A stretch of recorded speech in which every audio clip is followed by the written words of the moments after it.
Do you want your business to grow faster? Are you open to new and out-of-the-box ways to drive revenues and increase value? How do you imagine the most successful entrepreneurs and business leaders double, triple, or expand their businesses tenfold or more? The answer is deals. This is a weekly podcast featuring conversations with business owners, executives, and leaders as we reveal behind-the-scenes details that give you, our listeners, the confidence to pursue your own deal-driven growth. On the show, we discuss a huge variety of deals, everything from large, complex mergers and acquisitions to smaller deals that you can do even without significant capital. My name is Kupfer, and I've been supporting deal-driven growth for businesses for 35 years as a successful entrepreneur, professional negotiator, and attorney. My goal is to help you strategize, plan for, find, and complete deals that will help your company grow faster. Welcome to the Deal Quest podcast. Let's get started. Deal Quest community, on today's solo cast, I want to talk about business partnerships, right?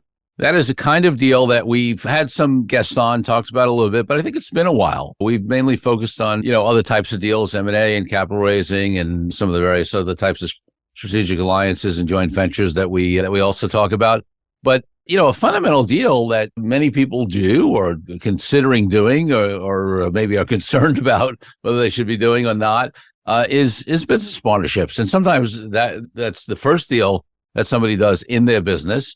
And then they may look to do other deals, whether it's licensing or joint ventures or strategic alliances or M&A after that. And I've had personal experience with this in terms of my own business partnerships, some of which have worked, some of which haven't. We represent a lot of clients that are in business partnerships. And when I use the term business partnership, I'm using that not legally, I'm using it just in general parlance, because obviously most of these companies are set up as LLCs or corporations. And then it's not a partnership for legal purposes. But when I say business partnership, I mean two or more people coming together who are going to have joint ownership in whatever form that would be, right? Stock in a corporation, membership interest in LLC, or in theory, it could be a partnership, but that's very rare these days, except if you're doing limited partnerships for certain special purposes, whether it's for tax planning, because you have some international, like for example, when we do deals with Canadian partners, just because of the tax differences between U.S. and Canada, how they relate, sometimes we'll use limited partnership structure. Hedge funds still use limited partnership structures sometimes.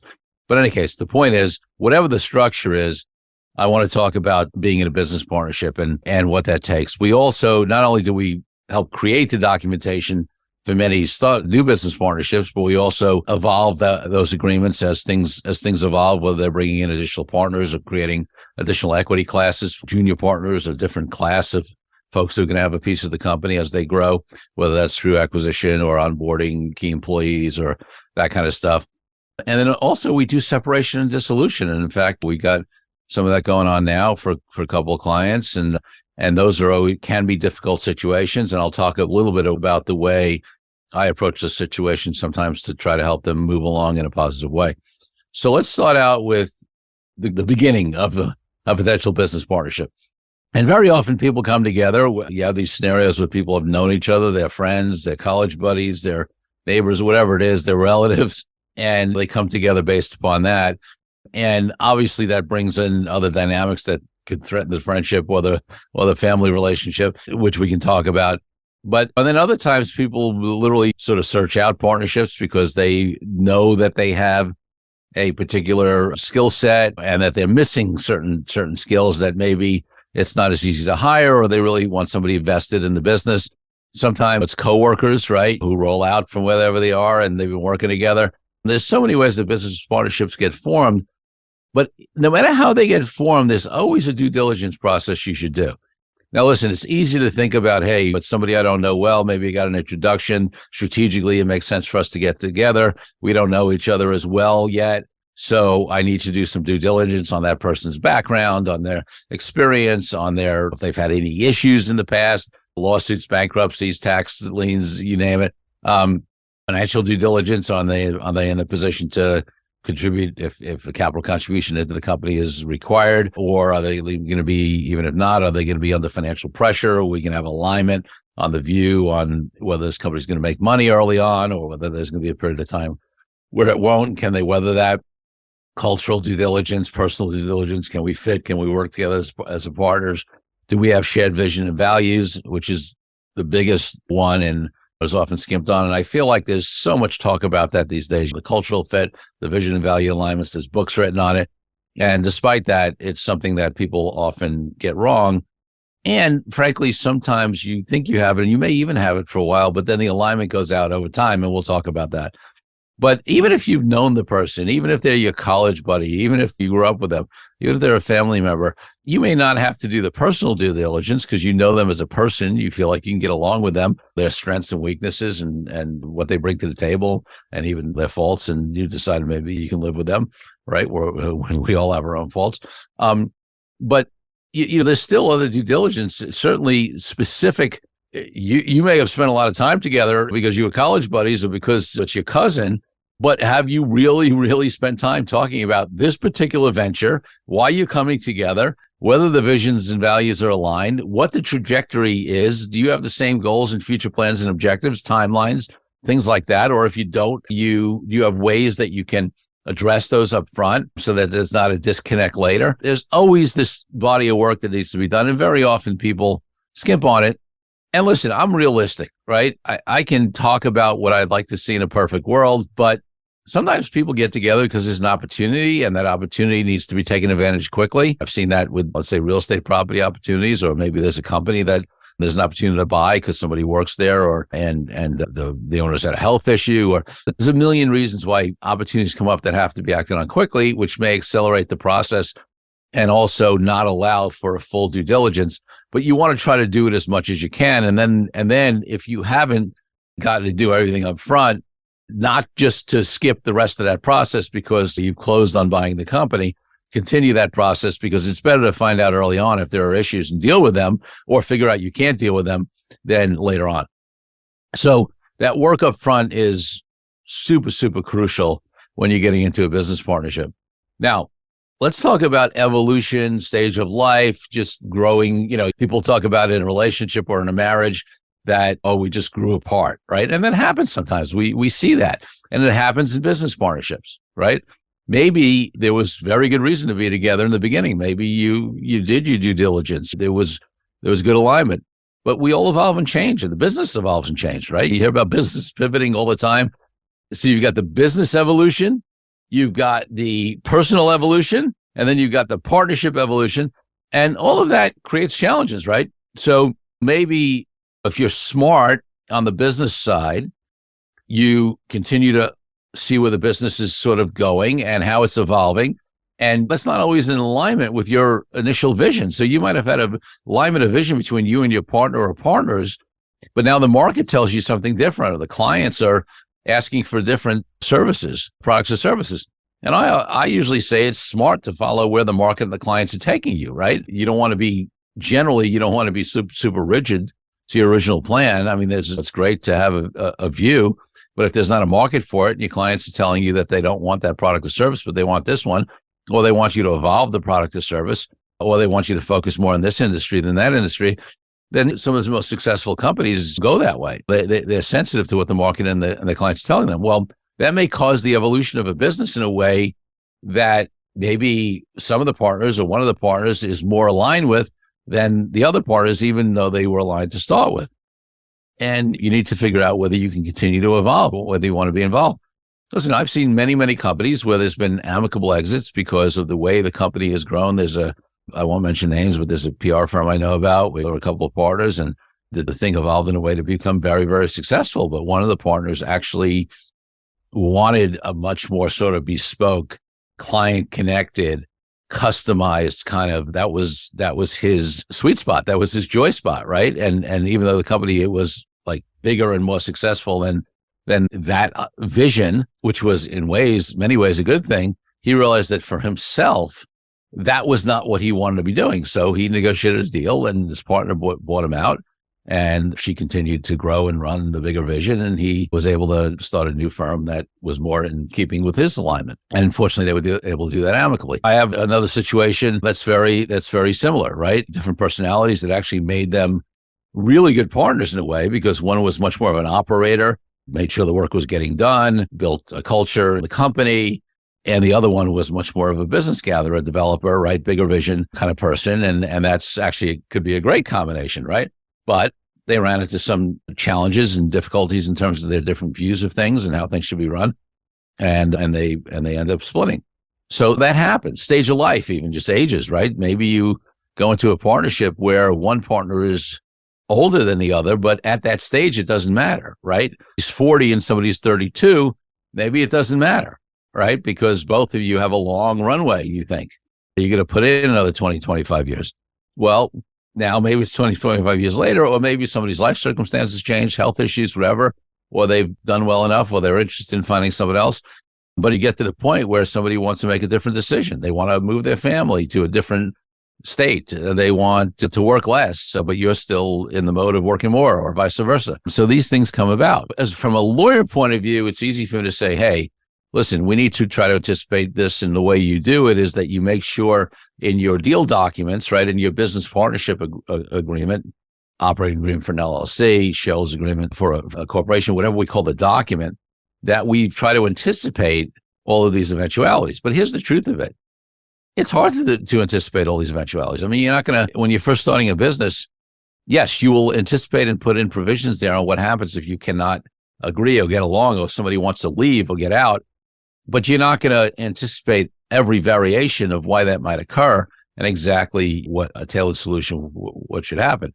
You're going to decide on a methodology for the split, right? Whether one person can buy out the other, whether there's some sort of bidding process, whether there's a way you can split the company in a way that makes sense with clients and employees going a certain way. You're going to try to set that up in advance, but that's just the legal document, right? And that is something that hopefully will save some headaches later on. And if you have to go down, it gives you a roadmap on how you separate. But whether or not you stay together as partners, whether or not you can figure it out and grow together, whether or not that alignment splits, is not something you can govern in a document, right? It's based upon the level of trust and respect in the partnership, the ability to communicate, people's willingness to evolve. And again, I don't say it in a judgmental way. I mean, there are times when both people are great people. They get along great. Nobody did anything wrong, but somebody is just no longer in alignment with what's going on, whether that's because of the way the business evolved or their life's evolved or something like that, right? Let's take a break from the show for a minute so I can invite you to a new way to determine your deal readiness. I created a fast and easy assessment that will determine exactly how deal ready you are. Once you complete the assessment, I use your responses to identify the obstacles that are holding you back from being a deal-driven growth genius. It's as easy as heading to CoreyKupfer.com/assessment. That's CoreyKupfer.com/assessment and filling out a few multiple choice questions. I'll be checking in after the episode to see what your results are. Now back to the show. So let me share little personal stories. And listen, I think this is life, right? I like that phrase that some people come into your life for a reason, some for a season, some for a lifetime.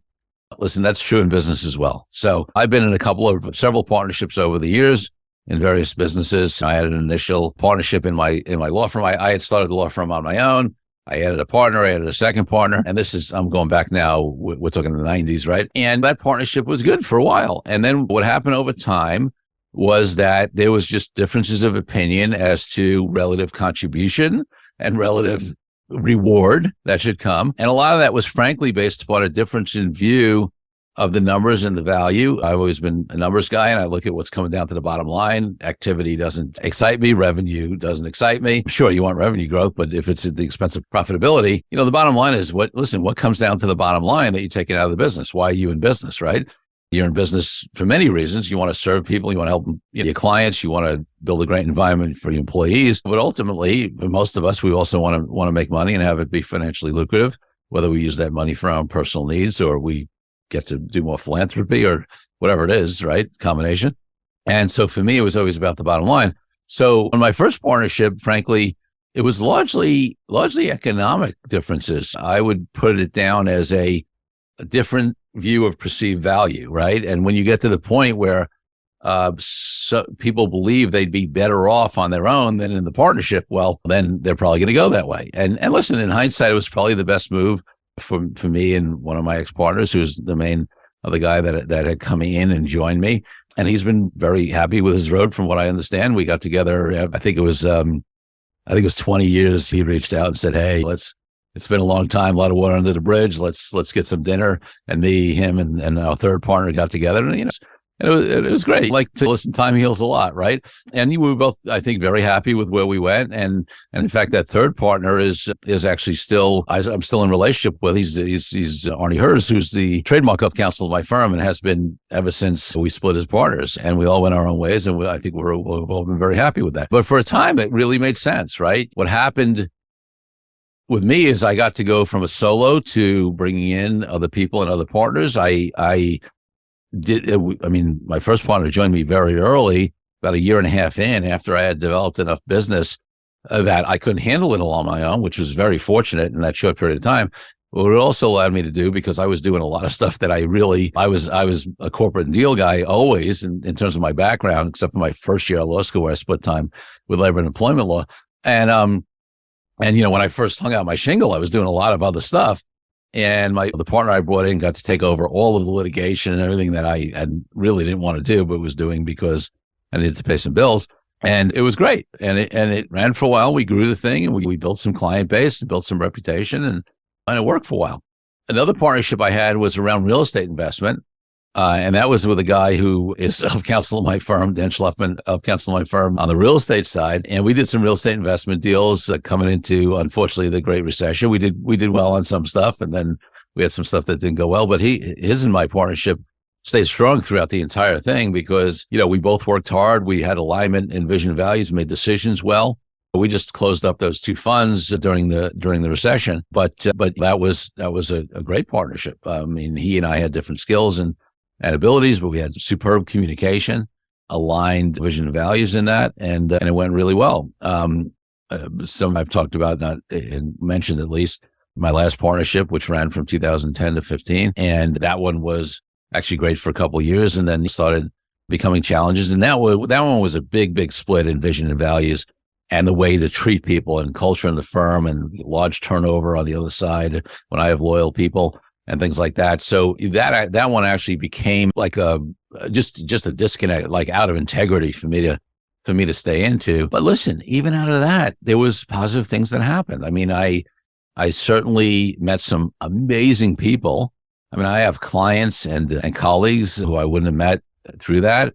I had been doing stuff in the RA space. My first advisor I helped break away, who I've mentioned in the past, was 24 years ago, I think it was now.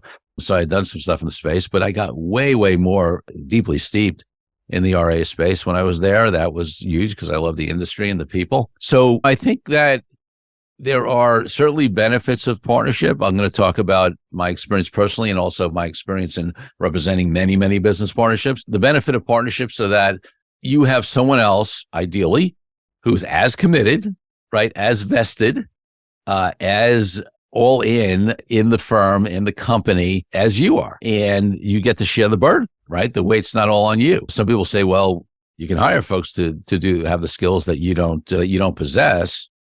But the other thing that is just consistently true, is that, and with earlier stage entrepreneurs, I often have to remind them of this, and that is that no employee is ever going to have the level of commitment, of dedication, of ownership as you do as the entrepreneur. So, whereas obviously there's a bigger commitment going into a partnership, you're sharing the upside, you have to make joint decisions. It's essentially in many ways like a marriage, that you do ideally get something at a level that is very hard or near impossible to get from employees, no matter how great and dedicated they are. Listen, I have a phenomenal team, and they are as dedicated and care as much about my business, this business, right, the law firm business, my other businesses, as any employee can. They really do. They own it at a level that I'm very blessed. Okay. And it's still not the same as having a partner because they're not financially at risk in terms of putting up the money. They don't have to make sure we make the payroll. And the best you can do, and I think we've done it, fortunately, is to have people who are as vested as they can be, as close to that partner sort of mentality. And I'm fortunate to have that. But having a business partner is different, right? Now, on the flip side, I will tell you, to be honest with you personally, when I split up my last partnership in 15, I mean, I used to joke, it's good to be king again, right? And I'm such a collaborative working person. I love to work collaboratively with team. I love to get input, but to be the ultimate decision maker, to be able to create something in your vision, right? In my vision, to treat clients the way I want to treat them, to work with industry partners the way I want to work with them, to create the culture and respect and value of the employees that I have, and to be able to do that in a way unfettered, because I don't have any partners to answer to or get alignment with. I'll tell you, is a thing that feels good. So you got to know yourself as well as to whether and in what circumstances the business partnerships work, right? And what you expect from them, and whether it's the better model. Listen, if you're in a high growth company, there are a lot of examples where, in fact, there are investment bankers who will talk about this. There are private equity firms, VC firms that will talk about this. So there are a number of them that actually prefer to invest in companies that are multi-founder companies, right? They want business partnerships. They don't want it to be reliant upon one person. They want more people vested with different skills and abilities and bringing different things to the table. So it depends upon the circumstance, and it depends upon the partnership. Several things that are certainly important in a partnership when you're putting it together, in addition to all that due diligence, is as clear of an agreement you can get on everything, right? How are decisions made? Are they jointly made? Does somebody have ultimate veto authority? What's the voting percentages if there's more than two people, or if there's two people, but how does it work out in terms of voting? Are there certain issues that certain people control or not? Economics, how do the economics split? Trying to anticipate what would happen if the economic situation changes, either positively or negatively. All the what ifs. That's the other big area the agreement covers, right? Covers voting and control, decision making, covers economics, whether that's distribution, salary, comp, whatever. And then it covers the what ifs. What if somebody wants to leave the company? What if somebody dies? What if somebody becomes disabled? Is there a specific path to retirement where people can choose to retire? What happens in all those what if scenarios, right? Who can buy out who? What's the valuation?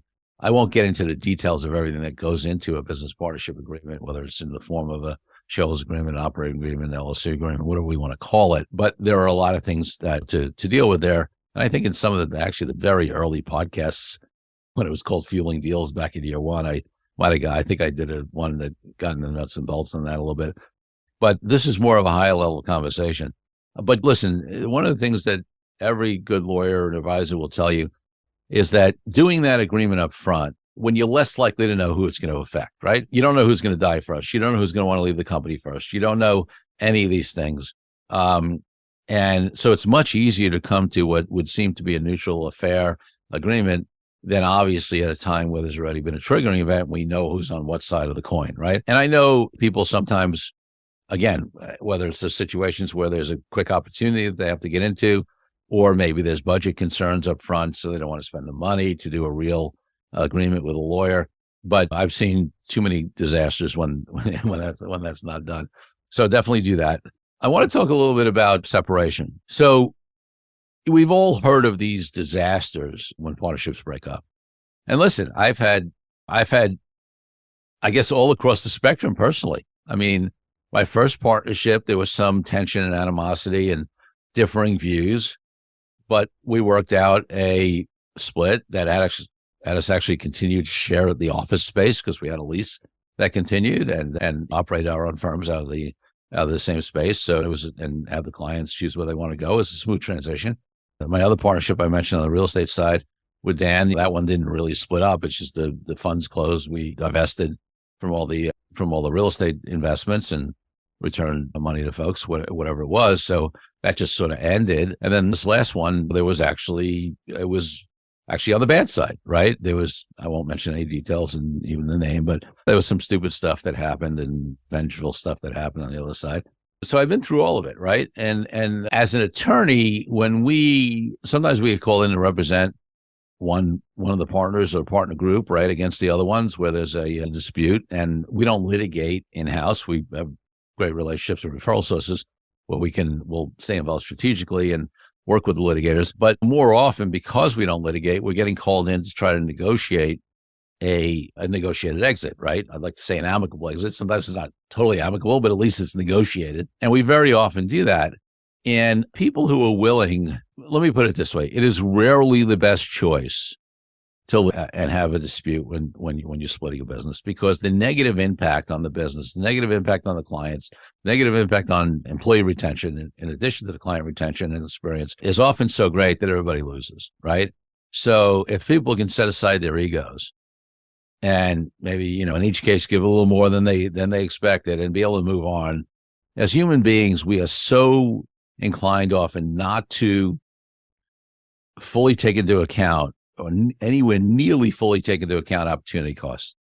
So the level of distraction, like maybe we'll know, it's going to cost me a lot for a lawyer, so that we can calculate the actual cost.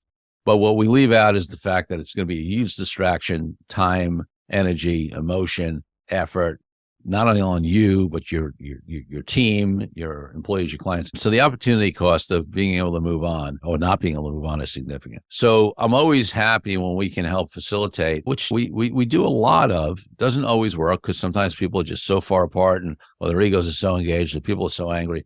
But a lot of times we're able to create a negotiated exit that is a better solution for both. And then there are times where even I've been brought in as a mediator. We have a situation now where I was brought in to help mediate between two partners. And I have a whole process, and people who've read my Authentic Negotiating book know that there's something I talk about called CPR, context, purpose, and results. It's a way to get clarity on exactly what you want to get out of a situation. It could be a deal, it could be a partnership split, could be actually life in general, any area of life. So there are times where I'll take both sides, when I'm sort of playing more of a mediator role, through that process for them to get clear on the results they want and what their purpose is and what the context that they want to hold is, which is really, really important. That's the being conversation, right? So do they want to be vengeful and spiteful and angry and upset? Or do they want to hold a context that may be more empowering, that will help them get a more likely negotiated and more amicable result that will benefit everybody? So we've done that a number of times. We have some of those going on now. I actually love doing that work because it helps avoid disputes. It helps people get clear and be able to move on in a positive way. And if people are willing to do that work, it's amazing how well that works and takes what could be a really, really bad situation and turns it into listen, it's still challenging, right? You're still splitting up a company or a partnership, but it turns it into a much better experience where people might even be able to maintain relationship amongst the splitting partners. And certainly it's a much better experience for the clients and employees, and leaves and takes away that opportunity cost issue because you're able to move on. So I like doing that work. I remember when I was a young attorney, my second law firm, big New York City law, medium-sized New York City law firm. This was, there was a partner who was known as the corporate divorce guy, but he was just everybody went to him because he was a tough negotiator. He was a bang the table guy. In fact, I talked about him a little bit also in the first chapter of the Authentic Negotiating book, when I contrast him to a different style, which I more aligned with. And so I've been doing this work in various ways for decades, but I've been excited to develop this way that I've helped people in a much more sort of evolved, out of their ego, smart, thoughtful way to end these partnerships in a way that's more beneficial to everybody. So listen, whether a partnership is the right move for you or not at this stage or later in your business evolution, obviously, I can't say. You're going to have to make that decision for yourself. There are benefits and detriments to it. Just go into it eyes wide open. Try to get as clear of agreement you can up front. Try to keep the communication levels high. Keep checking in on whether it's in integrity for you and alignment of the vision and values aligned. If not, hopefully you can work together to try to get them realigned, or have a way where you can amicably move to the next evolution for whatever that is, whether one partner is buying out the other or the company's getting split. We'd all like to think that at every stage of evolution of every relationship we have, including business partnerships, we can all be quote unquote adults in the room. That's not always the case, but when you can be, I think it benefits everybody. So folks, obviously, if you have, whether it's the start of the business partnership or you have issues and you want to talk about ways to split, we help people do it on all ends of that spectrum. We're happy to be here for you. But business partnerships is something, listen, even though I've had two that have ended in various ways that were not just the natural conclusion, I'm not necessarily against them. I mean, at this point, for me, I'm fine where I am. Running my firm as the only owner, but I have other ventures that I would consider business partnerships for, and you certainly should consider them as one of the many types of deals that can help you evolve your entrepreneurial journey, your business career, business growth, and products and services, because they are a tool on the table that can often be beneficial as long as you're aware of the potential downsides and you try to minimize it for them. So here's the great business partnerships, hopefully for all of you. And if we can help anyway, let us know. Until next week, Corey Kupfer signing off. Thank you for joining me on this episode of DealQuest, where we help you understand how deal-driven growth can be your ticket to freedom. I want to invite you to a unique way to tap into the wisdom and experience of the DealQuest community. Join the DealQuest Deal Den Zoom calls, a free monthly 90-minute mastermind. In the mastermind, we address all the challenges you may be facing and help support you with the opportunities that may arise in terms of deal-driven growth. You will get input not only from me, but all the members on the call will collaborate and serve each other in a mastermind format. To sign up for the free mastermind, go to www.coreykupfer.com/dealden. That's coreykupfer.com/dealden. I'll see you there. I'm Corey Kupfer. Until next week, wishing you the freedom and financial prosperity that I know your DealQuest will bring.